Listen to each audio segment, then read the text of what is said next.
I'm calling another consultant amongst us, Alimpan, who was the law student and known to me from very different sources. He will be sharing and answering few questions raised by Karthika, and I'm sure about it. Alimpan, for you, this stage.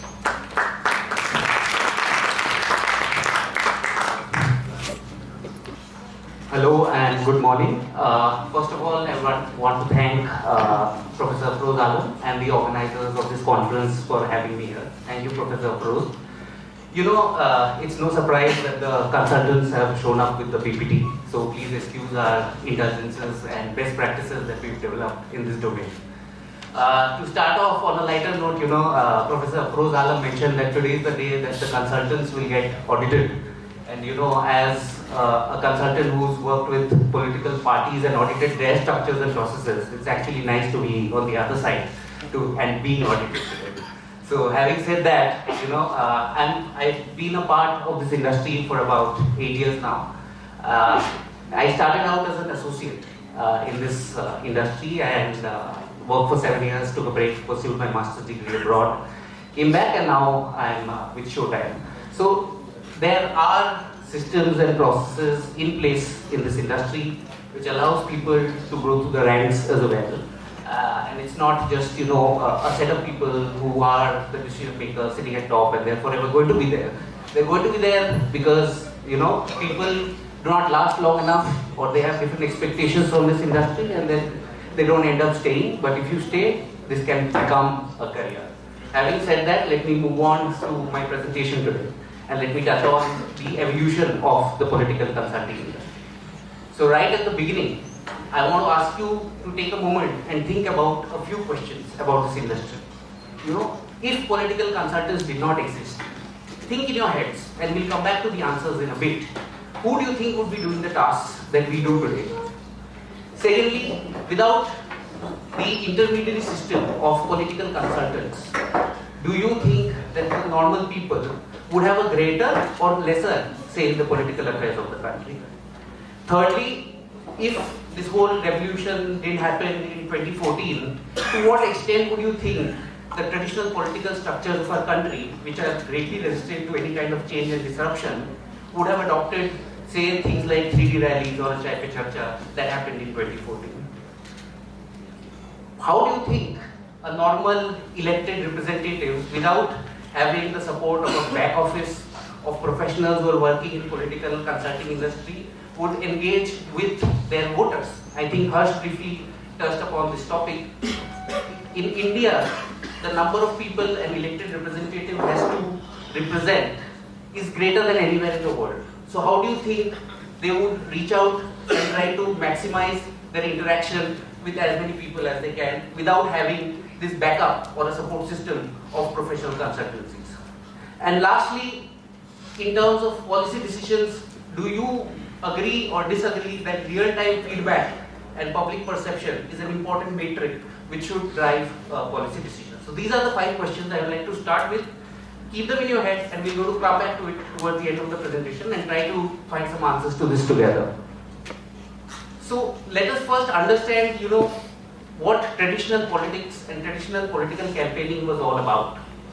Decision making was greatly anecdotal. You know, there would be the senior leaders in political parties. They would say, they would go to the chief minister or the prime minister and say, हाँ sir, हम 10 गांव घूम के आए हैं और यही है, यही सुनने में आ रहा है, सर कर दीजिए, जीत जाएंगे. So that was the traditional metric of decision making in a political environment. Second, sir हम XYZ कम्युनिटी से हैं, जात से हैं, इस बार ये जात आपको बिल्कुल वोट नहीं देगा सर. हम कह रहे हैं आप दे दीजिए इस जात को, अब देखिए कैसे चुनाव होता है. And then that created a hegemony of a few dominant communities, a few dominant players who then sort of drove decision making within political parties. Thirdly, you know, there was a whole problem about it being very tightly controlled. Inputs were taken from various sources, but decision making was ultimately done by the people who were very well entrenched in the party.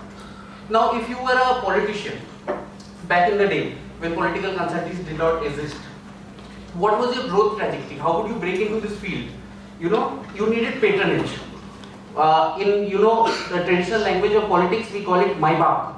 You needed a Maibap who would back you, who would support you, who would say that this guy is going to be the next Rajiv Gandhi, this guy is going to be the next Narasimha Rao, and then you could progress. You needed resources, you needed money, you needed manpower, you needed bahubal, and all of that became a metric for assessment as to whether you could grow in politics or not. And thirdly, no questions asked. Netaji ने बोला है तो सही होगा, भैया हमारे superstar. This was the metric people used to assess whether a person should progress within a political party or not. Any critical voices, any dissenting opinions were not really encouraged and tolerated.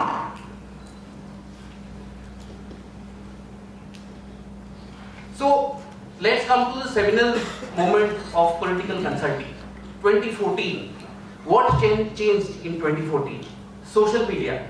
If you map the rise of the ruling political party in this country and map it with the growth and evolution of social media in this country, you will see that they grew parallelly. They were the first movers who understood that maybe we have certain handicaps with accessing traditional media sources, news anchors, channels have their own biases, loyalties. Let me communicate directly with the masses using social media. Second, it was the first time in India that apart from your political karyakarta, people came in for 1 month, 2 months, 3 months as volunteers in exchange for some payment. And it was something that the politicians also understood that we need more forces. If these people want to engage with us on a transactional basis, why not? So volunteers were deployed for the first time as a part of a political campaigning process in 2014. Third, you had people with the skill sets required to do certain jobs coming into this profession. So for before 2014, if you needed data, अरे वो BDO office से ले लीजिए, वो DM साहब को phone कर दीजिए, अरे वो है ना हमारा ऑफिस में बैठता है रिसेप्शनिस्ट, उससे ले लीजिए. But then 2014 professionals with certain skill sets, with certain technological capabilities came in and professionalized this industry.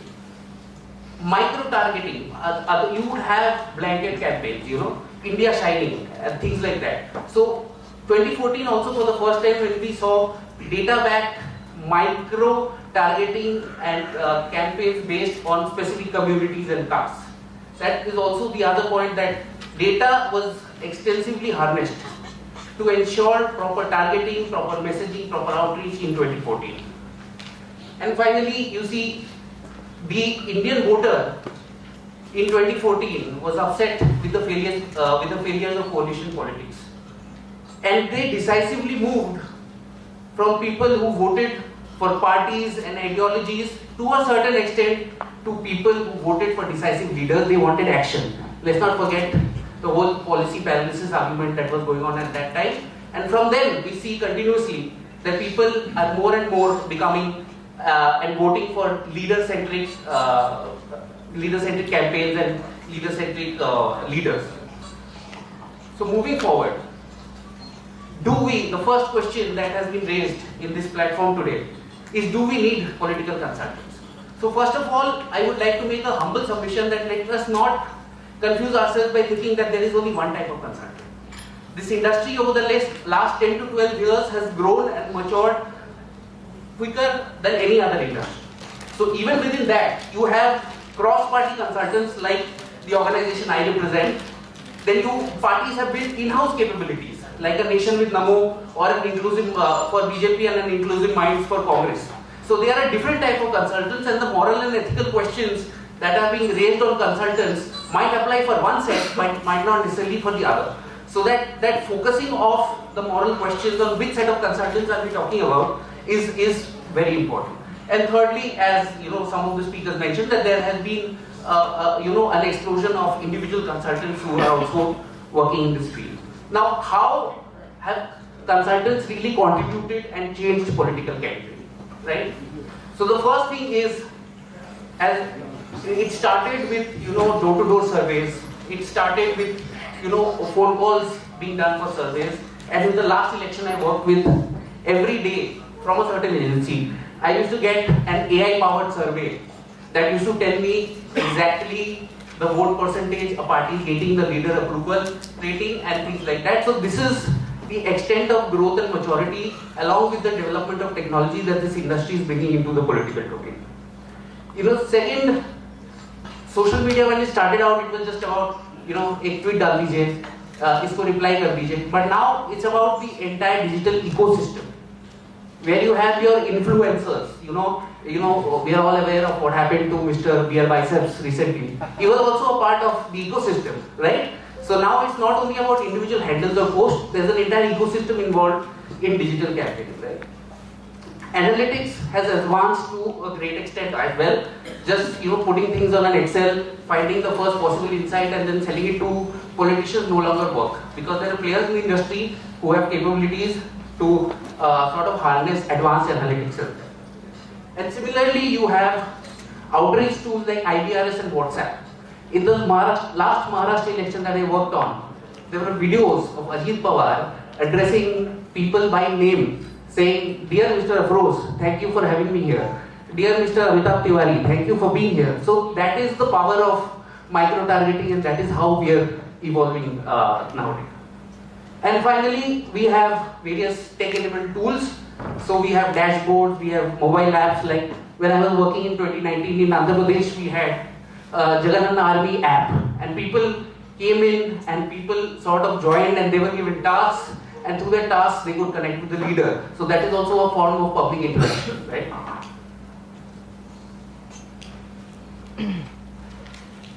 So I'm not going to delve too much into this, but you can see the impact in numbers.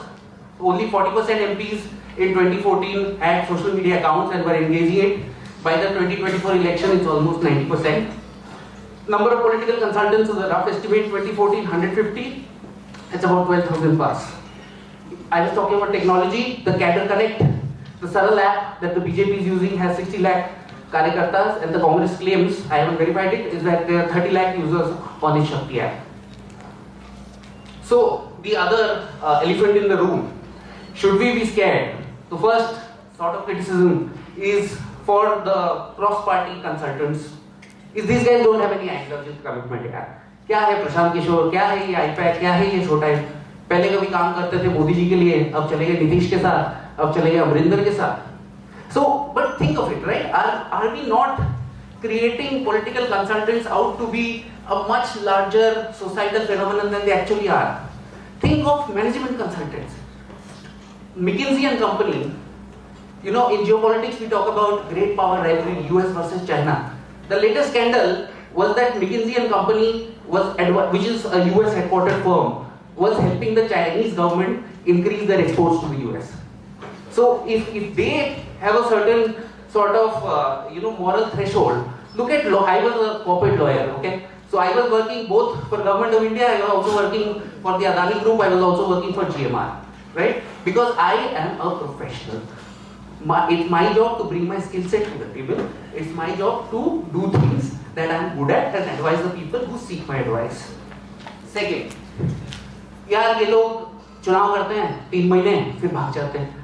इन पे कैसे भरोसा करें? Somebody mentioned about you come in for a few months, and I'd like to say for Showtime at least, we worked with Mr. Chandrababu Naidu for 5 years.